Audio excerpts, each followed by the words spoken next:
യേശു മതി, ആ സ്നേഹം മതി, തൻ ക്രൂശു മതി എനിക്ക്. യേശു മതി, തൻ ഹിതം മതി, നിത്യജീവൻ മതി എനിക്ക്. യേശു മതി, ആ സ്നേഹം മതി, തൻ ക്രൂശു മതി എനിക്ക്. യേശു മതി. ഇതെവിടെ നിന്ന് വന്നെന്ന് ചോദിച്ചാൽ നമുക്ക് പള്ളിയിൽ നിന്ന് വന്നതാണ്. പള്ളിയിലാണെങ്കിൽ രാത്രി ഒരു മാസം കൂടും 12 മണിയാകുമ്പോഴത്തേക്ക് 3 മണിയടി അല്ലെങ്കിൽ കൂട്ടമണിയടി ടങ് ടങ് എന്ന് പറഞ്ഞാൽ എന്തോ അവരുടെ ഓരോ പള്ളിയുടെ ഓരോ രീതിയാണ്. ഒരു മണി കറക്റ്റ് ആകുമ്പോൾ ഒരു പുതുവർഷം മണിയടിക്കും. അപ്പോൾ പല രീതികളാണ്. ഞാൻ നോർത്ത് ഇന്ത്യയിലോട്ടും അല്ലെങ്കിൽ north India CSI, Lutheran, Methodist അവിടെയൊക്കെ ഞാൻ കണ്ട ഒരു കാര്യം, മെഴുകുതിരി എല്ലാവരും പിടിച്ചുകൊണ്ടിരിക്കും. അത് പല പെന്തക്കോസ്ത് സഭകളും അവിടെയൊക്കെ ചെയ്ത് ഞാൻ കണ്ടിട്ടുണ്ട്, ന്യൂജൻ സഭകളൊക്കെ. ഇവിടും ഏതോ ന്യൂജൻ സഭകളൊക്കെ ചെയ്ത് ഞാൻ കണ്ടു, ഞാൻ വീഡിയോയിൽ കണ്ടു. ഇങ്ങനെ പിടിച്ചിട്ട് 11:55 ആകുമ്പോൾ മെഴുകുതിരി കത്തിക്കും. എന്നിട്ട് അവർ പറയുന്നത് വെളിച്ചത്തോടുകൂടി ഓരോ സ്റ്റെപ്പും ഫ്രണ്ടിൽ വെക്കാൻ പറയുമ്പോൾ അവർ ഇതോടുകൂടി ഒരു സ്റ്റെപ്പ് ഫ്രണ്ടിലോട്ടൊക്കെ വലത്തേക്കാലും ഒക്കെ ചെയ്ത് എന്തൊക്കെ കലാപരിപാടി, ഇതെല്ലാം ആചാരങ്ങൾ അതിൽ നിന്ന് വന്നിരിക്കുന്ന വിശ്വാസികളും ചെയ്യുമ്പോൾ അതിനകത്തുള്ളൊരു കുഴപ്പം, നമ്മൾ കൊടുക്കേണ്ടതിന് പ്രാധാന്യത കൊടുക്കാതെ വേറെ പല ആചാരങ്ങൾക്ക് അറിയാതെ അതിലായി പോകുമ്പോൾ പൗലോസ് വളരെ വ്യക്തമായിട്ടല്ലേ പറഞ്ഞത്, നിങ്ങളിൽ ഒരു കാലത്ത് ഈ വിധക്കാരായിരുന്നു. കർത്താവിൽ വരുമ്പോൾ എല്ലാ ഏരിയയിലും ഒരു മാറ്റം കർത്താവ് ആഗ്രഹിക്കുന്നു. ആ ഒരു മാറ്റം നമ്മുടെ ജീവിതത്തിലും ആവശ്യമാണ്. അത് ഇതിൽ മാത്രമല്ല, എല്ലാ കാര്യത്തിലും ഈ അനുകരണം വിട്ടിട്ട് തിരുവചനം പറയുന്നതും ദൈവം നമ്മൾക്ക് ആവശ്യമുള്ള കാര്യങ്ങൾ. പ്രത്യേകിച്ച് ഈ ജാനുവരി 1 നമ്മളിപ്പം ഫോളോ ചെയ്യുന്ന ഒരു റോമൻ കലണ്ടറാണ്, അല്ലെങ്കിൽ അതിനകത്ത് കോമൺ ആയിട്ട് പറഞ്ഞൊരു ഗ്രിഗോറിയൻ കലണ്ടർ എന്ന് പറയും. നമുക്കിവിടെ കൊല്ലവർഷം മലയാള മാസം, നിങ്ങൾ എന്നേക്കാൾ കൂടുതൽ മാസങ്ങൾ അറിയാമല്ലോ, എനിക്ക് ആ ചിങ്ങം ഒന്ന് മാത്രം അറിയാം, ചില മാസങ്ങളൊക്കെ എനിക്ക് കേട്ടിട്ടുണ്ട്. അപ്പോൾ കൊല്ലവർഷം മലയാള മാസം ചിങ്ങം 1 അത് വരുന്നത് എന്നാണ് നമുക്കറിയാം, ഒരു പകുതി ആകുമ്പോഴത്തേക്ക് അത് വരും. പിന്നെ അറബിക് കലണ്ടർ കുറച്ചൊക്കെ എനിക്കറിയാം. അതുപോലെ തന്നെയാണ് ഹിബ്രു കലണ്ടർ, നേരെ ഒരു കോപ്പി പോലെയാണ്, 10 മാസമേ ഉള്ളൂ. ആബീബ് മാസം 14-ാം തീയതി എന്നൊക്കെ ബൈബിളിൻ്റെ അകത്ത് എഴുതിയിരിക്കുന്ന പോലെ അതുപോലെ അതിൻ്റെ അവരുടെ ഇമിറ്റേഷൻ ഒരു കലണ്ടറാണ് അറബിക് കലണ്ടർ. അപ്പോൾ ഇവർക്കെല്ലാം ഓരോ ദേശക്കാർക്കൊക്കെ അവരോട്, അല്ലെങ്കിൽ ഓരോ ദേശമല്ല ഓരോ സംസ്കാരത്തിനൊക്കെ അവരോട് കലണ്ടറുണ്ട്. അതിൻ്റെ 1-ാം തീയതി അവർക്കതൊരു പുതിയ ബിഗിനിങ്, പല എന്തെങ്കിലും ഒരു ഉത്സവം ആചാര്യം. ഇവിടെ നമുക്ക് റോമൻ ദൈവമായ യാനൂസ് എന്ന് പറയും, അല്ലെ ജാനൂസ് എന്ന് പറയും. ആ ഓരോ ദൈവം നമുക്കിവിടെ അവിടെ ചെന്ന് ഹനുമാനെ ആരാധിക്കുന്നതാണ്. ആന്ധ്ര പല സ്ഥലങ്ങൾ അവിടെ കൊടുങ്കാറ്റ് വന്നിട്ട് ദേശം നശിക്കുന്നതുകൊണ്ട് അവരെല്ലാവരും എന്ത് ചെയ്യും, ഹനുമാനെ, അപ്പോൾ വായുദേവൻ എന്ന് ഹിന്ദുക്കൾ പറയും. അപ്പം എന്ന് പറഞ്ഞ പോലെ തന്നെ ഗോഡ് ഓഫ് ബിഗിനിങ്, അല്ലെങ്കിൽ ഒരു ആരംഭത്തിൻ്റെ, ഒരു പുതിയ ആരംഭത്തിൻ്റെ ദൈവമാണ് ജാനൂസ്. അപ്പം അങ്ങനെയാണ് ഈ ആദ്യത്തെ മാസം കൊണ്ട് അവർ ജാനുവരി വെക്കാൻ, ജാനൂസിൽ നിന്നാണ് ഈ ജാനുവരി. അടുത്തത് ഫെബ്രൂസ് എന്ന് പറയുന്ന ഒരു റോമൻ ദൈവമാണ്. ആ ഫെബ്രൂസ് എന്ന് പറയുന്ന ദൈവം ശുദ്ധീകരണത്തിൻ്റെ ദൈവമാണ് അവർ വിശ്വസിക്കുന്നു, റോമൻ. അങ്ങനെ ഫെബ്രുവരി വന്നത്. മാർച്ച്, എല്ലാ മാസത്തിനുണ്ട്. മാർസ്, നമ്മുടെ ചൊവ്വ ബുധൻ എന്നൊക്കെ പറയുന്നത് പോലെ തന്നെ അതെല്ലാം ദൈവങ്ങളാവട്ടെ. മാർസ് യുദ്ധത്തിൻ്റെ ദൈവമാണ് മാർസ്. അങ്ങനെയാണ് മാർച്ച് വന്നത്. അപ്പോൾ ഇങ്ങനെ ഓരോ മാസത്തിനും അതിൻ്റെ റോമൻ കലണ്ടർ, ഗ്രിഗോറിയൻ കലണ്ടർ. നമുക്ക് അതിനോട്ടൊന്നും പോകണ്ട. നമുക്ക് ഈ Roman emperor, all the roads lead to Rome എന്ന്, ഏത് രാജ്യവും റോമുമായിട്ട് ബന്ധപ്പെടുത്തുന്ന ഹൈവേ ഒക്കെ ഉണ്ടായിരുന്ന കാലത്തല്ലേ, റോമൻ ചക്രവർത്തി ലോകം മുഴുവൻ ഭരിച്ച കാലത്ത് ഇതിനൊരു ഇൻഫ്ലുവൻസ് വന്നു. യൂറോപ്പിൽ പ്രത്യേകിച്ച് വന്നു. ഇവിടെ ബ്രിട്ടീഷുകാരും അതിൻ്റെ പോർട്ടുഗീസുകാരും അല്ലെ ഫ്രഞ്ചും ഒക്കെ വന്നു. അങ്ങനെ വന്ന് ഡച്ചും ഒക്കെ വന്നു. അങ്ങനെ വന്ന് നമുക്കും എന്ത് ചെയ്തു, നമ്മുടെ ഇന്ത്യൻ കലണ്ടറിനേക്കാൾ ഇപ്പോൾ പോലും നമ്മുടെ മലയാളം കലണ്ടറിനേക്കാൾ പണ്ടൊക്കെ ആൾക്കാർക്ക് അറിയായിരുന്നു, നാളെ നോക്കാനൊക്കെ ഉപയോഗിക്കായിരുന്നു. ഇപ്പോൾ അതുമില്ല. കംപ്ലീറ്റ്ലി എന്തായി, ഒരു ഇൻ്റർനാഷണൽ അണ്ടർസ്റ്റാൻഡിങ്. എന്നാലേ നമുക്ക് ജാനുവരിന്നോ ഏപ്രിലിനോ ഒക്കെ പറഞ്ഞു കഴിഞ്ഞാൽ അടുത്ത രാജ്യക്കാരന് മനസ്സിലാകത്തുള്ളൂ. അങ്ങനെ ഒത്തിരി ഗ്ലോബലി അക്സെപ്റ്റഡ് ആയി ഗ്രിഗോറിയൻ കലണ്ടർ എന്ന് മാത്രമേ ഉള്ളൂ. പക്ഷേ നമ്മൾ അറിയാതെ ഈ ജാനുവരി 1, ജാനൂസിൻ്റെ ബർത്ത്ഡേ ആയ ജാനുവരി 1 എന്നിന് നമ്മൾ പ്രാധാന്യത കൊടുക്കുമ്പോൾ, അതല്ലേ 12 മണിയാകുമ്പോൾ, ഞാൻ പറഞ്ഞില്ല, ഞാൻ കൊച്ചിനെ തൊട്ട് കണ്ടിട്ടുള്ള കാര്യം, പല ദൈവദാസന്മാർ, ഞാൻ ഒരാളെ പറയുമല്ല, ഞാൻ കണ്ടിട്ടുള്ള ദൈവദാസന്മാരൊക്കെ മിക്കവാറും, കാര്യം നമുക്ക് അങ്ങനെ ഒരു ശീലമുണ്ടായിരുന്നുണ്ട്. 11:55 ആകുമ്പോൾ ഒരു പാട്ട് പാടും. അതുവരെ ആൾക്കാർ ഇങ്ങനെ സാക്ഷ്യം പറയും. 9:30 ആകുമ്പോൾ മീറ്റിംഗ് തുടങ്ങും, ആണ്ടത്തെ മീറ്റിംഗ് തുടങ്ങും, വാച്ച് നൈറ്റ് സർവീസ്. അപ്പോൾ ഇങ്ങനെ ഒരു 11:55 ആകുമ്പോൾ ഒരു പാട്ട് പാടും, അല്ല 11:50 ആകുമ്പോൾ ഒരു പാട്ട് പാടും. എന്നിട്ട് എല്ലാവരും എഴുന്നേൽപ്പിച്ച് നിർത്തും. എന്നിട്ട് ആരാധിക്കും. എല്ലാവരും, ഞാൻ കണ്ടിട്ടുള്ളത് അങ്ങനെ, ആത്മാവിലൊക്കെ എല്ലാവരും ആരാധിക്കും. ഇങ്ങനെ പാസ്റ്റിങ്ങിൻ്റെ ഇടയ്ക്കിടയ്ക്ക് ഇങ്ങനെ കോങ്കണിട്ട് നോക്കും. 11:55 58 ആകുമ്പോൾ ആ ഒരു ഇതൊക്കെ കൈയൊക്കെ വെച്ച് എല്ലാവരെയും കൊണ്ടൊരു 3 ഹല്ലേലൂയ പറയും. പള്ളിയിൽ 3 മണി അടിക്കും, ഇവിടെ 3 ഹല്ലേലൂയ. നമ്മൾ മനസ്സിലാകണ്ടേ, ഒരു സാമാന്യ ബോധത്തിൽ മനസ്സിലാകണ്ടേ, നമ്മളിവിടെ ഇന്ത്യയിൽ 12 മണിയാകുമ്പോൾ തൊട്ടടുത്ത കറാച്ചിയിലും ഡാക്ക അടുത്ത നമുക്ക് ടൈം ബോർഡർ സോൺ ഉള്ളത് ഏതാ? കറാച്ചി, പാകിസ്ഥാൻ, ഇപ്പുറം ഇത്. അവിടെ 1 മണിക്കൂർ വ്യത്യാസമല്ലേ? അല്ല അരമണിക്കൂറാന്ന് തോന്നുന്നു തൊട്ടടുത്തിട്ട്. അപ്പോൾ അത്ര ഇങ്ങനെ ഓരോ ഇപ്പം നമ്മൾ സൗദിയിലേക്കോ അല്ലെങ്കിൽ ഗൾഫിലേക്ക് പോകുമ്പോൾ 2.5-3 മണിക്കൂർ വ്യത്യാസം, 2-2.5-3 അങ്ങനെ വ്യത്യാസം. അപ്പോൾ നമ്മളിവിടെ ദൈവമക്കൾ ഇരുന്നിട്ട് ഈ 12:55-നും 12-നും പ്രാധാന്യത കൊടുത്തുകൊണ്ട് വല്ല കാര്യമുണ്ടോ? തൊട്ടടുത്ത നമ്മുടെ രാജ്യത്തിലും തൊട്ടടുത്ത സ്ഥലത്തും വേറൊരു സമയമാണ്. അല്ല അടുത്തൊരു അമേരിക്കയിൽ കംപ്ലീറ്റ്ലി ഡിഫറെൻറ്റ് ടൈമാണ്. ഇപ്പോൾ പലയിടത്തും 12 മണിക്കൂർ വ്യത്യാസമുണ്ട്. അപ്പം ഈ സമയത്തിനും നിങ്ങൾ ആണ്ടുകൾ ഒന്നും ആചരിക്കല്ല എന്ന് വചനത്തിൽ പറയുന്നുണ്ട്. പക്ഷേ അതിൻ്റെ അകത്ത് നമ്മൾ ആണ്ടത്തേക്ക് പൊതുവെ ചെയ്ത ഒരു കാര്യമുണ്ടല്ലോ, ദൈവത്തിന് നന്ദി കരയേറ്റുക. അതാവശ്യമാണ്. ഞാൻ പറഞ്ഞില്ലേ, പ്രയോജനമുള്ളത് ദൈവം സ്വീകരിക്കുന്ന കാര്യങ്ങൾ നമ്മൾ തുടർന്ന് ചെയ്യുകയും ബാക്കി നമ്മൾ പള്ളിയിൽ നിന്ന് കടമെടുത്തത് പല കാര്യങ്ങൾ നമ്മുടെ കയ്യിലുണ്ട്. അതും ക്രിസ്തീയ പള്ളിയല്ലേ എന്ന് വിചാരിച്ചായിരിക്കും. എന്തോ അസാമുദായികമായിട്ട് വന്ന് അനുകരിച്ച പല കാര്യങ്ങളുണ്ട്. ഇപ്പോഴും ചില ദൈവദാസന്മാർ വചനം വായിക്കുന്ന നിങ്ങൾ കേട്ടോളൂ, ഈ പള്ളിയിലൊക്കെ വായിക്കുന്ന പോലെ ഒരു ട്യൂണിലൊക്കെ എടുത്തിട്ട് സങ്കീർത്തനം വായിക്കാൻ പറയുമ്പോൾ എടുത്ത് വായിക്കുന്നത് കാണാം, അച്ഛന്മാർ വായിക്കുന്ന പോലെ. അപ്പോൾ ആ സുറിയാനി അച്ഛന്മാരൊക്കെ വായിക്കുന്ന ഞാൻ കേട്ടിട്ടുള്ള കാത്തലിക് പള്ളിയിലും അങ്ങനെ ഉണ്ടോ എന്ന് എനിക്കറിയത്തില്ല. ഒരു ട്യൂണിലൊക്കെ വായിക്കും ഉണ്ടല്ലേ. അപ്പോൾ അതേ ട്യൂൺ പാസ്റ്റർമാർ വായിക്കും. കഴിഞ്ഞിടയ്ക്കും ആ രണ്ടോട് എനിക്ക് തോന്നുന്നു പപ്പയും കൂടെ ഞാനും ഒക്കെ ഉണ്ടായിരുന്നു. ഒരാളോട് സങ്കീർത്തന ഭാഗം വായിക്കാൻ പറഞ്ഞപ്പോൾ അങ്ങോട്ട് എഴുന്നേറ്റ് നിന്ന് ഈ പള്ളി ട്യൂണിൽ ഒരു നീട്ടമൊക്കെ വെച്ചിട്ട് അങ്ങ് പുള്ളി ഒന്നുകൂടെ ഒന്ന് നോക്കിയപ്പം പുള്ളി നേരെ മര്യാദയ്ക്ക് പിന്നെ വായിച്ചു. അപ്പം മര്യാദയ്ക്കും വായിക്കാൻ അറിയാം. എന്തോ അകത്ത് കിടക്കുന്നതാണ് പഴയ നമ്മൾ ഈ ചിലർ പറയുമല്ലോ പിതാക്കന്മാരുടെ വഴി, അല്ലെങ്കിൽ ഈ പഴയത് ശീലങ്ങളൊക്കെ ഓരോരുത്തർ അകത്ത് കിടക്കുന്നത്. അപ്പോൾ ഈ ആവശ്യമില്ലാത്ത ശീലങ്ങൾ നമുക്കങ്ങ് മാറ്റാം.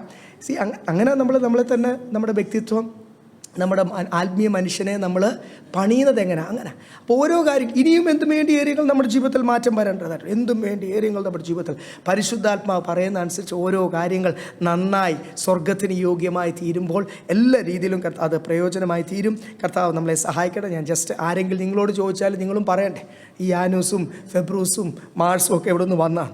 അതുകൊണ്ട് കലണ്ടർ നമുക്കിപ്പോൾ 1 കിലോ അല്ലെങ്കിൽ അമേരിക്കയിൽ അതിന് പൗണ്ട്, ഇവിടെ നമ്മൾ ലിറ്റർ പറയും, അവിടെ ഗാലൻ പറയും. ഈ ബ്രിട്ടീഷുകാരായിട്ടുള്ള യുദ്ധത്തിന് ഇതിൻ്റെ എല്ലാം ഒരു കൗണ്ടർ, ഒരു യൂണിറ്റ് അവർ വെച്ചിട്ടുണ്ട്. നമുക്ക് എന്തുമായാലും കിലോയോ പൗണ്ടോ എന്തെങ്കിലും ഒരു യൂണിറ്റ് വേണ്ടേ എന്ന് പറഞ്ഞ പോലെ 30 ദിവസം കൂടുമ്പോൾ ഒരു മാസത്തിനൊരു പേര് വേണ്ടേ. ഇത് അക്സെപ്റ്റഡ് ആയതുകൊണ്ട് അത്രയുമേ ഉള്ളൂ അതിൻ്റെ പ്രാധാന്യത. അതിന് അമിത പ്രാധാന്യത കൊടുക്കുമോ, ദിവസങ്ങൾക്ക് പ്രാധാന്യത കൊടുക്കണ്ടോ ആവശ്യമില്ല. അല്ലെങ്കിൽ ഈ യാനൂസ് ഈ മഹത്വം എല്ലാം കൊണ്ടു, അത് വേണ്ട. നമ്മൾ കൊടുക്കുന്ന മഹത്വം എല്ലാവർക്കും ആട്ടെ. അതുകൊണ്ട് നമ്മൾ പൊതുവേ ചെയ്യാറ് ഇന്ന് ഈ പ്രാവശ്യം 31 ഞായറാഴ്ച ആയിപ്പോയതുകൊണ്ടാണ്. അല്ലെങ്കിൽ വർഷത്തിൻ്റെ അവസാനം ഏതെങ്കിലും നമ്മുടെ ഒരു മീറ്റിംഗ് ദിവസത്തിൽ നമ്മൾ ഒന്നിച്ചു സഭയായിട്ട് കൂടുകയും കർത്താവിന് നന്ദി കരയേറ്റുകയും പിന്നെ കാലുകയിൽ ശുശ്രൂഷ കർത്താവ് പറഞ്ഞത് വർഷത്തിലൊരിക്കൽ ചെയ്യാനല്ല പറഞ്ഞത്, അത് കൂടെ ചെയ്യാനാണ് പറഞ്ഞത്. ഇത് കൂടെ ചെയ്താൽ പിന്നെ ആൾക്കാർ യോഗത്തിനേ വരത്തില്ല. അതുകൊണ്ട് ദൈവം അനുവദിക്കുമ്പോഴൊക്കെ നമ്മളെല്ലാവരും കൂടുമ്പോഴൊക്കെ ചെയ്യുവാൻ കർത്താവ് നമ്മളെ സഹായിക്കട്ടെ. നമുക്ക് ആ വചനഭാഗം വായിക്കാം പിന്നീട്. ഇപ്പം നമുക്ക് ഈ ഒരു ഭാഗം മാത്രം അല്പസമയത്തേക്ക് മാത്രം ഒന്ന് ചിന്തിച്ച് 2 കൊരിന്ത്യർ 2-ാം അധ്യായം അതിൻ്റെ 11-ാമത്തെ വാക്യം നമ്മൾ ചിന്തിച്ചതാ. ഒന്നുകൂടെ നമുക്ക് ചിന്തിക്കാം. സാത്താൻ നമ്മളെ എന്ത് ചെയ്യില്ല, തോൽപ്പിക്കല്ല. അവൻ്റെ തന്ത്രങ്ങളെ നമ്മൾ അറിയാത്തവരല്ലല്ലോ. സ്തോത്രം, ഹല്ലേലൂയ. ഈ ഒരു വർഷം മുഴുവൻ നമ്മൾ ചിന്തിച്ച് നോക്കിയാൽ ഇതെല്ലാം നമുക്കറിയാം. സാത്താൻ ഒരു അലർന്ന സിംഹം പോലെ വരുന്നു, നമ്മുടെ ബലഹീനതകൾ കൂടി വരും, നമ്മളെ ക്ഷീണിപ്പിക്കും, എല്ലാം അറിയാം. വചനം പറയുന്നില്ലേ, അവൻ്റെ തന്ത്രങ്ങളെ നിങ്ങൾക്ക് ശരിക്കും അറിയാം എന്ന് തന്നെയാണ് എഴുതിയിരിക്കുന്നത്. പക്ഷേ അവസാനം അവൻ്റെ പദ്ധതികൾ പലപ്പോഴും ഇടയ്ക്കൊക്കെ നമ്മുടെ ആത്മീയ ക്ഷീണത്തിൽ നമ്മുടെ ജീവിതത്തിൽ ഉള്ള കാര്യം നമുക്കങ്ങ് സമ്മതിക്കാം. ഇവിടെ ആരും സൂപ്പർമാനൊന്നുമില്ല, നമ്മളെല്ലാം ജഡത്തിലാണ് ജീവിക്കുന്നത്. പൗലോസ് പോലും പറയുന്നു, ആഗ്രഹിക്കാത്ത തിന്മയാണ് പലപ്പോഴും ഞാൻ ആഗ്രഹിക്കുന്ന നന്മയല്ല എന്നിൽ വെളിപ്പെടുന്നത്, ആഗ്രഹിക്കാത്ത തിന്മയാണ് എന്നിൽ വെളിപ്പെടുന്നത് എന്ന് പൗലോസ് അപ്പോസ്തലൻ പോലും പറയുന്ന നമുക്ക് വളരെ വ്യക്തമായിട്ട് അറിയാം. അതുകൊണ്ട് നമുക്ക് അവൻ്റെ തന്ത്രങ്ങളെ അറിയാം, നമുക്ക് അവനെങ്ങനെയാണ് നമ്മളെ ക്ഷീണിപ്പിക്കുന്നത് നമുക്ക് വളരെ വ്യക്തമായിട്ട് അറിയാം. നമ്മുടെ ജീവിതത്തിൽ ഇപ്പം നിങ്ങൾക്കറിയത്തില്ലായിരിക്കും, എനിക്കറിയാം എൻ്റെ ജീവിതത്തിൽ എവിടെയൊക്കെ ബലഹീനമായ ഏരിയകൾ, എവിടെയൊക്കെ ബലം വേണം. അപ്പം ആ ബലഹീനമായ ഏരിയയിൽ തന്നെ നേരിയ പോയി നിൽക്കല്ല. ബലഹീനമായ ഏരിയയിൽ കർത്താവിൻ്റെ ആരുടെ ബലം വേണം. ഈ വർഷം എന്തുവായാലും ക്ഷീണങ്ങളൊന്നും വരാതെ ജയോത്സവമായിട്ട് എപ്പോഴും ഒരു ക്ഷീണം വന്നാൽ ഒത്തിരി ടൈം എടുക്കും. നിങ്ങൾക്ക് മസിൽ ഇടറുന്നതൊക്കെ നിങ്ങൾക്ക് ഞരമ്പ് ഇടറുമൊക്കെ ചെയ്യില്ല, കാലുളുക്കും ഞരമ്പ് ഇടറും. ഓട്ടക്കാർക്കും ചാട്ടക്കാർക്കും സ്ഥിരമുള്ളതാണ്. കളിക്കാർക്ക് ഫുട്ബോൾ മാച്ചിലൊക്കെ എല്ലാം ചിലർ എന്ത് ചെയ്യും, നമ്മുടെ നല്ല എത്ര കളിക്കാരാണ് അവർക്ക് ലിഗമെൻസിനോ മുട്ടിനോ ഒക്കെ ഡാമേജ് വരുമ്പോൾ അവരെന്ത് ചെയ്യും?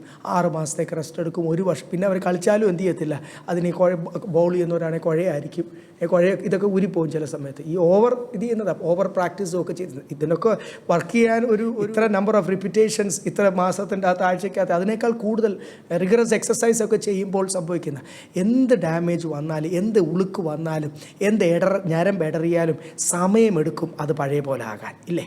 കർത്താവുമായിട്ടുള്ള ബന്ധത്തിൽ എവിടെയൊക്കെ ക്ഷീണം വരുന്നോ നിങ്ങൾ മനസ്സിലാക്കണം, സമയമെടുക്കും ആ പഴയ ബന്ധത്തിലേക്ക് യഥാസ്ഥാനപ്പെടുവാൻ. അതുകൊണ്ട് കഴിയുന്നത്രയും പരിശുദ്ധാത്മാവിനെ ദുഃഖിപ്പിക്കാതെ, നമ്മുടെ ജീവിതത്തിൽ സാത്താൻ്റെ പദ്ധതികളൊന്നും നടക്കാതെ നമ്മളെ തന്നെ ദൈവസന്നിധിയിൽ സമർപ്പിക്കാം. 12-ാമത്തെ വാക്യത്തിൽ താൻ പറയുവാൻ,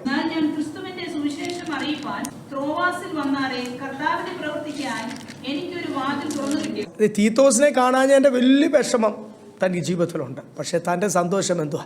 സുവിശേഷത്തിന് ഒരു വാതിൽ എൻ്റെ കർത്താവ് തുറന്നു. ഈ വർഷം നമുക്ക് എത്ര പേരാ പ്രാർത്ഥിക്കുന്നത്, കർത്താവേ ഇതുവരെയും ഞാൻ ചെയ്യാത്ത ശുശ്രൂഷകൾ കർത്താവിന് വേണ്ടി ചെയ്യുവാൻ, പുതിയ അവസരങ്ങൾ ദൈവരാജ്യത്തിന് വേണ്ടി, സ്വർഗരാജ്യത്തിന് വേണ്ടി ചെയ്യുവാൻ പുതിയ അവസരങ്ങൾ എൻ്റെ ജീവിതത്തിൽ തന്നെ. ഇത് വ്യക്തിപരമാണ്. ഇപ്പോൾ ഞാൻ എൻ്റെ പിള്ളേരോടോ നിങ്ങളോടോ ആരെങ്കിലും വിശ്വാസികളോടോ നിങ്ങൾ കർത്താവിന് വേണ്ടി നിൽക്കുക, പ്രവർത്തിക്കുക എന്നൊന്നും പറഞ്ഞിട്ട് അങ്ങനൊന്നും കാര്യമില്ല. നിങ്ങൾ എന്നോട് പറഞ്ഞിട്ടും കാര്യമില്ല. ഇത് നമുക്ക് തോന്നണം, ഇല്ലേ? നമ്മൾ പ്രാർത്ഥിക്കണം, നമ്മൾ ദൈവസന്നിധിയിൽ സമർപ്പിക്കണം. നമുക്കറിയാം സുവിശേഷത്തിന് ദൈവം നമ്മളെ ഉപയോഗിക്കണമെങ്കിൽ ഒത്തിരി മാറ്റം, ഒത്തിരി സമർപ്പണം, ഒത്തിരി ഒത്തിരി ഒത്തിരി താഴ്മ, ഒത്തിരി അനുസരണം കർത്താവിനോടുള്ള ബന്ധത്തിൽ നമുക്ക് വേണം.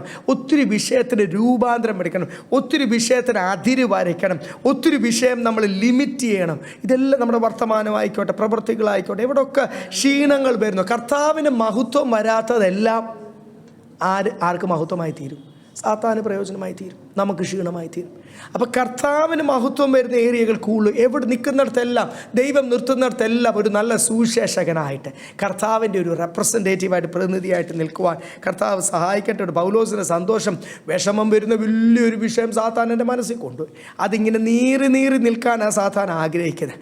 നീറുന്നത് അവിടെ നിൽക്കട്ടെ, കർത്താവ് എനിക്ക് വേണ്ടി സുവിശേഷത്തിന് ഒരു വാതിൽ തുറന്നു, ബാക്കി കാര്യം ആര് നോക്കിക്കോളും? ഞാൻ നോക്കേണ്ടത് ദൈവം എന്നെ ഏൽപ്പിച്ച ഉത്തരവാദിത്തം, ദൈവം എനിക്ക് തന്ന അവസരം. ഈ നീറുന്ന വിഷയം സാത്താനിടും, നിങ്ങളുടെ വിഷയത്തിലിടും, എൻ്റെ വിഷയത്തിലിടും. ഇങ്ങനെ ഇന്നൊന്നിടും, ഉച്ചയ്ക്കൊന്നിടും, വൈകിട്ടൊന്നിടും. അതിങ്ങനെ കാര്യമായ വിഷയങ്ങളാണേ. നമ്മൾ മാനസികമായി ചിന്തിച്ചാൽ എങ്ങും എത്തത്തില്ല. ചിന്തിച്ചിരുന്ന് ഔട്ടായി പോകുന്നല്ലാതെ എങ്ങും എത്തത്തില്ല. അങ്ങനത്തെ വിഷയങ്ങളെല്ലാം ആരുടെ കയ്യിൽ സമർപ്പിക്കാം? നമ്മളിന്ന് പാടിയില്ലേ, കർത്താവിൻ്റെ ബലമുള്ള കാര്യങ്ങൾ നമുക്കങ്ങ് സമർപ്പിക്കാം. എന്നിട്ട് 14-ാമത്തെ വാക്യം,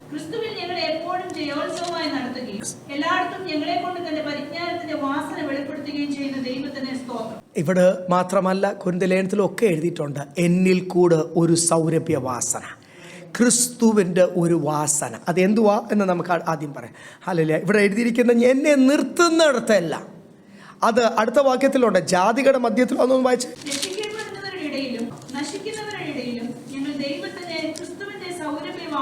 രക്ഷിക്കപ്പെടുന്ന ദൈവമക്കളുടെ ഇടയ്ക്കും നശിച്ചു പോകുന്ന ജാതികളുടെ ഇടയ്ക്കും ഒരുപോലെ ക്രിസ്തുവിൻ്റെ ഒരു സൗരഭ്യം. നമ്മുടെ വിചാരം ഈ സഭയിൽ മാത്രം നമ്മൾ ഡീസൻറ്റ്, ലോകവുമായിട്ട് ഇടപെടുമ്പോൾ നമുക്ക് എങ്ങനെ വേണമെങ്കിലും ഇടപെടാം എന്ന് വല്ല ചിന്തയുണ്ടെങ്കിൽ അല്ല.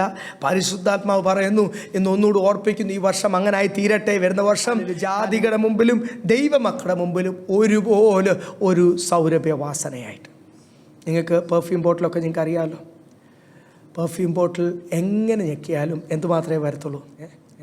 അതിനെ പതുക്കെ ഞെക്കിയാലും, ആഞ്ഞ് ഞെക്കിയാലും, ചുറ്റികെട്ട് തലക്കിട്ടടിച്ചാലും, വലിച്ചു മതിലിലോട്ട് എറിഞ്ഞാലും വല്ല റിയാക്ഷൻ ഉണ്ടോ? അതിൽ നിന്ന് എന്തുമാത്രമേ വരത്തുള്ളൂ? അതാ കർത്താവ് ആഗ്രഹിക്കുന്നത്. അതുകൊണ്ടല്ലേ കർത്താവ് പറഞ്ഞ, ജാതികളുടെ മുമ്പിലും അയ്യോ എൻ്റെ സാഹചര്യം അതായിരുന്നു, അയ്യോ അത് അനീതി എന്നോട് കാണിച്ചു. കർത്താവിനൊരു കാര്യം മാത്രമേ പറയാനുള്ളൂ, ഒന്നും കേൾക്കേണ്ട സാംസ, ഒറ്റ കാര്യമേ ഉള്ളൂ, നീ എങ്ങനെ നിൽക്കണം, നമ്മൾ ഓരോരുത്തരും എങ്ങനെ നിൽക്കണം. എല്ലായിടത്തും അങ്ങനെയല്ലേ എഴുതിയിരിക്കുന്നത്. ആ ഭാഗം മാത്രം ഒന്ന് വായിച്ചേ. എല്ലായിടത്തും, in every place as A sweet fragrance. Hallelujah. ഒരു സൗരഭ്യഭാസ്, നിർത്തുന്നിടത്തെല്ലാം. അതിന് ഒരു കണ്ടീഷനുമില്ല. കർത്താവ് നിർത്തുന്നിടത്ത് എല്ലാം. അതിന് പകരം നമ്മളൊന്ന് ചിരിച്ചൊന്ന് റിവൈൻഡ് അടിച്ചൊന്ന് ചിന്തിച്ചേ, എന്തൊക്കെ വാസനയാണ് നമ്മൾ വാസന എന്ന് ഉദ്ദേശിച്ചാൽ സൗരഭ്യവാസന നമുക്കറിയാമല്ലോ, ആത്മാവിൻ്റെ ഫലങ്ങളും ആ കർത്താവിൻ്റെ സൗരഭ്യം. അതിൻ്റെ പകരം അസൂയ, കുശുമ്പ്, മത്സരം, കോമ്പറ്റീഷൻ, ദേഷ്യം, ക്രോധം, എന്തൊക്കെ എന്തൊക്കെ എന്തൊക്കെ എന്തൊക്കെ പ്രതികരിക്കുന്നത്.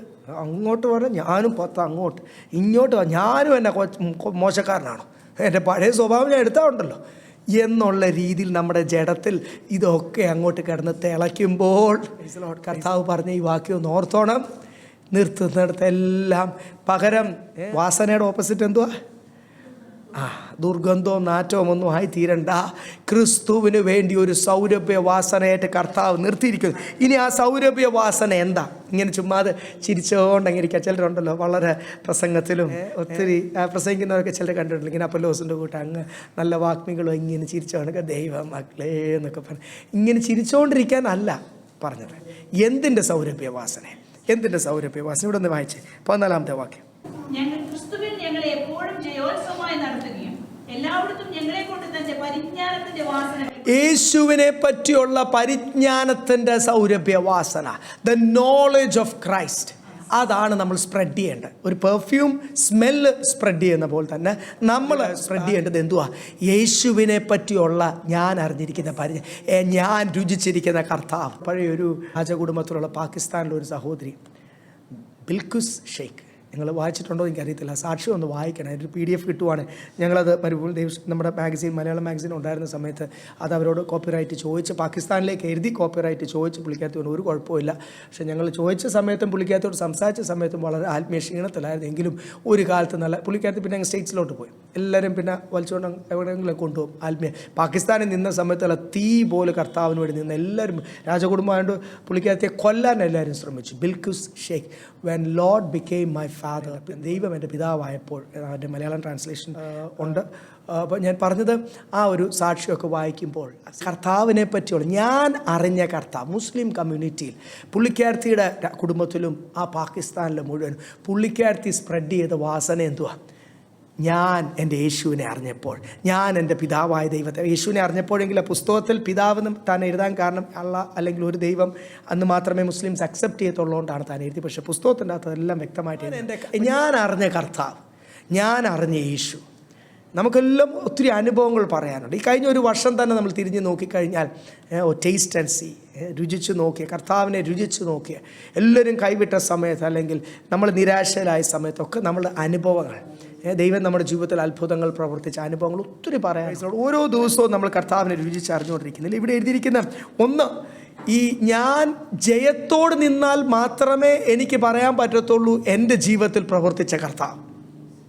ഞാൻ ജയത്തോട് നിന്നാൽ, ദേശത്തെ ജയത്തോട് സാക്ഷ്യത്തോട് നിന്നാൽ മാത്രമേ എനിക്ക് ഞാൻ പറഞ്ഞാൽ ആൾക്കാർ സ്വീകരിക്കത്തുള്ളൂ. ഒരു പണ്ട് നമുക്കിവിടെ സഭയിലൊരു അച്ചാനുണ്ടായിരുന്നു.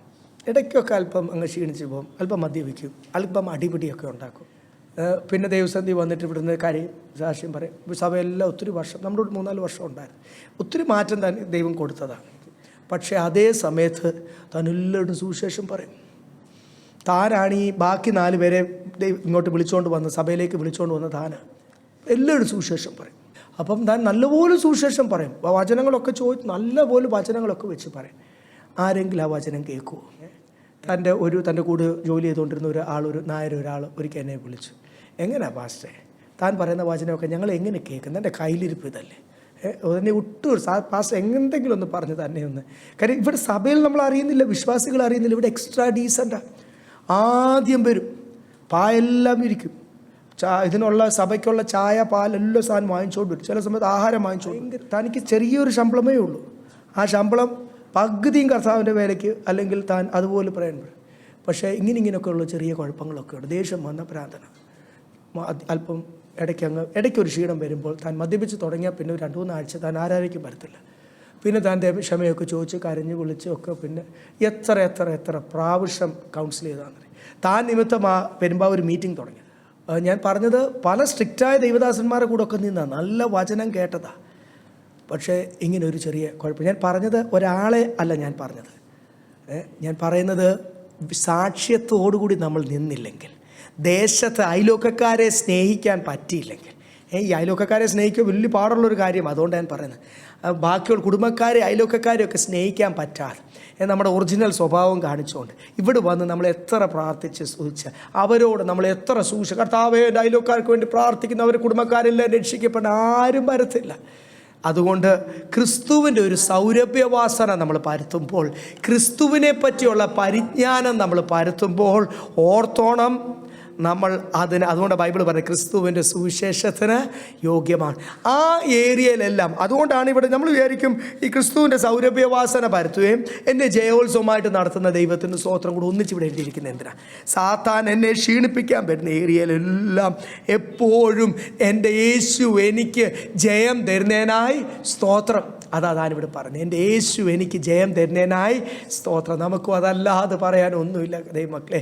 നമ്മുടെ ബലത്തോടു കൂടി ഒന്നുമല്ല നിൽക്കുന്നത്, ക്രിസ്തുവിൽ ആശ്രയിച്ചുകൊണ്ട് ജയം പ്രാപിച്ചെങ്കിൽ മാത്രമേ നമുക്ക് ഹല്ലേലൂയ ഒരു സൗരഭ്യവാസനയെ തീരുവാൻ കഴിയത്തുള്ളൂ എന്ന് ദൈവനാമത്തിനെ ഓർപ്പിക്കട്ടെ. അത് അടുത്ത വാക്യത്തിൽ നമ്മൾ വായിച്ചല്ലോ, ജാതികളുടെ മധ്യത്തിലും 15-16 വായിച്ചു. രക്ഷിക്കപ്പെടുന്നവരുടെ ഇടയിലും നശിക്കുന്നവരുടെ ഇടയിലും ഞങ്ങൾ ദൈവത്തിന് ക്രിസ്തുവിന്റെ സൗരഭ്യവാസനയാകും. ഇവർക്ക് മരണത്തിൽ നിന്ന് മരണത്തിലേക്കുള്ള വാസന, അവർക്കോ ജീവനിൽ നിന്ന് ജീവനിലേക്കുള്ള. എല്ലായിടത്തും ജാതികളുടെ മധ്യത്തിലും ദൈവമക്കളുടെ മധ്യത്തിലും ഒരുപോലെ ക്രിസ്തുവിനൊരു സൗരഭ്യവാസനയായി ക്രിസ്തുവിനെ പറ്റിയുള്ള പരിജ്ഞാനം പറയുവാൻ. എസ്രായുടെ പുസ്തകം അവിടെ നെഹമ്യാവിൻ്റെ കാലഘട്ടത്തിൽ 8-ാം അധ്യായത്തിൽ അവിടെ എഴുതിയിട്ടുണ്ട്. ജാതികളോട് എസ്രാ പറയുമ്പോൾ എനിക്ക് കർത്താവിലെ ആശ്രയിക്കാൻ പറ്റൂ, ഇത്രയും നാളും കർത്താവിൽ ആശ്രയിച്ച് എങ്ങനെയാണ് ഞാൻ അടുത്ത ജാതീയ രാജാക്കന്മാരിൽ ഞാൻ ആശ്രയിക്കുന്നത്? ശദ്രക്കും മേശക്കും അബേദ്നെഗോഗിലെ തീയിലിട്ടപ്പോഴാണ് ദൈവപ്രവൃത്തി അവിടെ ഉണ്ടായതും. അവരിൽ കൂടെ ഈ രാജാവ് എന്ത് ചെയ്തു? ചക്രവർത്തി എന്ത് ചെയ്തു? ഒരു കൽപ്പന അങ്ങ് പറഞ്ഞു, ദാനിയേലിനെ സിംഹക്കുഴിയിലിട്ടിട്ടും ഹല്ലേലൂയ അവിടെ അത്ഭുതം പ്രവചിച്ചു. ശദ്രക് മേശക് അബേദ്നെഗോഗിലെ 7 ഇരട്ടി കൂടുതലുള്ള. അപ്പോൾ രാജാവ് ഒരു കൽപ്പന കൊണ്ട് ഇവരുടെ ദൈവമാണ് ശരിക്കുള്ള ജീവനുള്ള ദൈവം, ഏക സത്യ ദൈവം എന്ന ഒരു കൽപ്പന, ഒരു ഓർഡർ, ഒരു രാജകൽപ്പന പുറപ്പെടുവിച്ച് മെസ്സഞ്ചേഴ്സിനെ ഈ സാമ്രാജ്യത്തിലുള്ള എല്ലാ രാജ്യത്തിലോട്ടും വിട്ടു. ഈ ദൈവത്തെ വേണം ആരാധിക്കാൻ, ഇതാണ് ശരിക്കുള്ള ദൈവം. കാരണം എന്നാ? അവരെങ്ങനെ അറിഞ്ഞത്? അവിടെ ആയിരക്കണക്കിനും ലക്ഷക്കണക്കിനും ഇസ്രായേൽ മക്കൾ ആ ദേശത്തുണ്ട്. അടിമകളാണെങ്കിലും അവിടെ ഉണ്ട്. ആ ഒരു കമ്മ്യൂണിറ്റി, ജൂയിഷ് കമ്മ്യൂണിറ്റി അവിടെ ഉണ്ട്. അവരാരും കർത്താവിന് വേണ്ടി നിന്നില്ല. ഒരു ശദ്രക് മേശക് അബേദ്നെഗോഗ് അല്ലെ ദാനിയേലിൻ്റെ സമയത്ത് ഒരു ദാനിയേൽ നിന്നതുകൊണ്ട് അവരിൽ കൂടി 3-4 പേരിൽ കൂടാണ് ദേശം മുഴുവനും അടുത്തുള്ള രാജ്യങ്ങളും അറിഞ്ഞു അവരെ സേവിക്കുന്ന ദാനിയേൽ സേവിക്കുന്ന ദൈവം, ശദ്രക്കും മേശക്കും അബേദ്നെഗോഗ് സേവിക്കുന്ന ദൈവം നമ്മുടെ അസോസിയേഷനിലും നമ്മുടെ സ്ട്രീറ്റിലും നമ്മുടെ റോട്ടിലും നമ്മുടെ കുടുംബങ്ങളിലും നമ്മുടെ ദേശത്തും നമ്മൾ ജോലി ചെയ്യുന്ന സ്ഥാപനത്തിലും നമ്മൾ നിമിത്തം ഇവിടെ ഓരോരുത്തരുടെ പേര് പറഞ്ഞ് നിങ്ങളുടെ പേര് പറഞ്ഞ് കർത്താവ് പറയണം, ഹല്ലേലൂയ, ഈ വ്യക്തി നിമിത്തം, ഈ സഹോദരി നിമിത്തം, ഈ സഹോദരൻ നിമിത്തം യേശുവിനെ അവരറിയണം. ഹല്ലേലൂയ, യേശുവിൻ്റെ സൗരഭ്യവാസന, സ്തോത്രം, യേശുവിനെ പറ്റിയുള്ള പരിജ്ഞാനം. നമ്മൾ രൂത്തിനെ നോക്കുമ്പോൾ ജാതീയ സ്ത്രീയില്ലേ, നവോമി അമ്മായിമ്മ മരുമോൾ എങ്ങനെ ഒരു മാഗ്നറ്റിക് റിപ്പൽഷൻ, മാഗ്നറ്റിൻ്റെ സെയിം സൈഡ്സ് പോലെ എന്തുകൊണ്ടോ അങ്ങനെ പണ്ട് തൊട്ടുള്ളത് കൊണ്ടല്ലേ. അത് ഈ അറബി കഥകളിൽ ഒക്കെ എൻ്റെ കൊച്ചിലെയൊക്കെ ഞാൻ കണ്ടിട്ടുണ്ട്. അപ്പോൾ അത് ആ ദേശത്തും ഉണ്ട്. വടക്കിന്ത്യൻ വിശ്വാസികളൊക്കെ ഒത്തിരി ഞങ്ങൾക്ക് ഉണ്ടായിരുന്നപ്പോഴെന്നും ഞങ്ങൾക്ക് ഈ വിഷയത്തിൽ കൗൺസിൽ ചെയ്യാനേ സമയമുള്ളായിരുന്നു. അപ്പോൾ ബീഹാറി, ഒഡിയ, ഡൽഹി, ആംഗ്ലോ ഇന്ത്യൻ, മലയാളി, തമിഴ്, ആന്ധ്ര, കർണാടക, ഇവിടെ എല്ലാം ഈ പ്രശ്നമുണ്ട്. അപ്പോൾ ഇതൊരു ഒരു ഒരു പണ്ട് തൊട്ടുള്ളൊരു പ്രശ്നമാണ്, അല്ലെങ്കിൽ സൃഷ്ടിയിലുള്ളൊരു പ്രശ്നമാണ് എന്ന് നമുക്ക് മനസ്സിലായി. ഇതേ പ്രശ്നം യഹൂദ കമ്മ്യൂണിറ്റിയിലും ഉണ്ട്. പക്ഷെ നവോമി എങ്ങനെയാണ് നിന്നത്? തൻ്റെ മരുമക്കളുടെ അടുത്ത്. രൂത്ത് എന്തുവാ പറഞ്ഞത്? ഞാൻ എൻ്റെ ജാതിയെയും വിട്ടു, എൻ്റെ കുടുംബക്കാരെയും വിട്ടു, എൻ്റെ ദേശത്തെയും വിട്ടു. ഇനി തൊട്ട് എൻ്റെ അമ്മ ആരാധിക്കുന്നതെന്നല്ല, എൻ്റെ അമ്മായിയമ്മ ആരാധിക്കുന്ന. അത് പറയണമെങ്കിൽ അതുപോലെ ആര് നിന്നിട്ടാ? നവോമി നിന്നിട്ടാ. രൂത്ത് കർത്താവിനെ അറിയുവാൻ, ജാതീയ സ്ത്രീയായ രൂത്ത് കർത്താവിനെ അറിയുവാൻ, ബോസിൻ്റെ ഭാര്യയായി തീരുവാൻ, യേശുവിൻ്റെ വലിയമ്മച്ചിയായി തീരുവാൻ. നിങ്ങൾ നോക്കിക്കേ, അവിടെ എല്ലാം പഴയ നിയമത്തിലൊരു പ്രമാണമുണ്ട്. ആ പ്രമാണത്തെ എല്ലാം തെറ്റിച്ചുകൊണ്ട് ഒരു സ്പെഷ്യൽ കേസായിട്ടാണ് രൂത്ത് യേശുവിൻ്റെ ജീനിയോളജിയിലേക്ക്, യേശു കർത്താവ് ജനിച്ച ആ കുടുംബത്തിലേക്ക് കയറി വന്നത്, ആ യഹൂദ ഗോത്രത്തിലേക്ക് കയറി വന്നത്. ഇവിടെ ഒക്കെ നമ്മൾ നിൽക്കേണ്ട പോലും സ്നേഹത്തിൽ നിന്നാൽ ദൈവമക്കളെ ഈ ദിവസങ്ങൾ നമ്മൾ പ്രാപിക്കേണ്ടത് അതാണ്. നമുക്ക് അനീതി ആൾക്കാർ നമ്മളോട് ചെയ്യുമ്പോൾ പ്രതികരിച്ച് പോകും, നമ്മൾ ചോദ്യം ചെയ്തു പോകും. അപ്പോൾ നമുക്ക് നഷ്ടങ്ങളും കഷ്ടങ്ങളും പറയാൻ എളുപ്പമാണ് ദൈവമക്കളെ, പ്രസംഗിക്കാൻ എളുപ്പമാണ്. പക്ഷേ ജീവിതത്തിൽ ദൈവം ഈ വർഷവും നമുക്ക് അതുപോലുള്ള പല അവസരങ്ങൾ തരുമ്പോൾ അവിടും കൃപയോട് നഷ്ടം സഹിച്ചുകൊണ്ട് കൃപയോടുകൂടി നിൽക്കാൻ, കഷ്ടം സഹിച്ചുകൊണ്ട് കൃപയോടുകൂടി നിൽക്കുവാൻ ദൈവം നമ്മളെ സഹായിക്കട്ടെ. ഈ വാക്യം ഒന്നുകൂടെ 14-ാമത്തെ വാക്യം ശ്രദ്ധിച്ച് കേട്ടോണേ, ഒന്നുകൂടെ വായിച്ചാട്ടെ. ക്രിസ്തുവിൽ ഞങ്ങളെ എപ്പോഴും ജയോത്സവമായി നടത്തുകയും എല്ലായിടത്തും ഞങ്ങളെ കൊണ്ട് തന്നെ പരിജ്ഞാനത്തിന്റെ വാസന വെളിപ്പെടുത്തുകയും ചെയ്യുന്ന ദൈവത്തിന് സ്തോത്രം. എപ്പോഴും എനിക്ക് സാത്താൻ എന്നെ അവിടെയൊക്കെ പരാജയപ്പെടുത്തുവാൻ, ഒരിക്കലും എന്നിൽ നിന്നൊരു സൗരഭ്യവാസന വരാതെ എൻ്റെ ജഡീക സ്വഭാവങ്ങളും എൻ്റെ ലൗകിക സ്വഭാവങ്ങളും എൻ്റെ ഒറിജിനൽ സ്വഭാവങ്ങളും പാരമ്പര്യ സ്വഭാവങ്ങളും ഒക്കെ പുറത്തു വരുവാൻ സാത്താൻ പലപ്പോഴും, എന്ന് വെച്ചാൽ സൗരഭ്യവാസനയുടെ പകരം ഒരു ദുർഗന്ധം വരുവാൻ.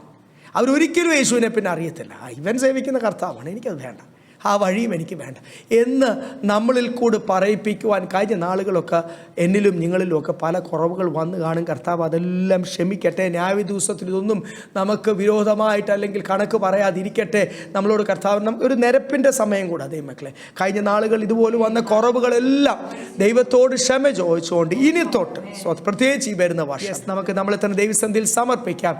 ഒരു സൗരഭ്യവാസ് ക്രിസ്തുവിൻ്റെ പരിജ്ഞാനം പരത്തുന്നിടത്ത്, ഇൻ എവ്രി പ്ലേസ്, നിർത്തുന്നിടത്തെല്ലാം അതിനെ പ്രാധാന്യത കൊടുക്കുന്നത്. അതിന് വലിയ സഭയിൽ മാത്രമല്ല, സഭ ഒന്നിച്ച് സുവിശേഷ പ്രവർത്തനത്തിന് പോകുമ്പോൾ മാത്രമല്ല, നിർത്തുന്നിടത്തെല്ലാം.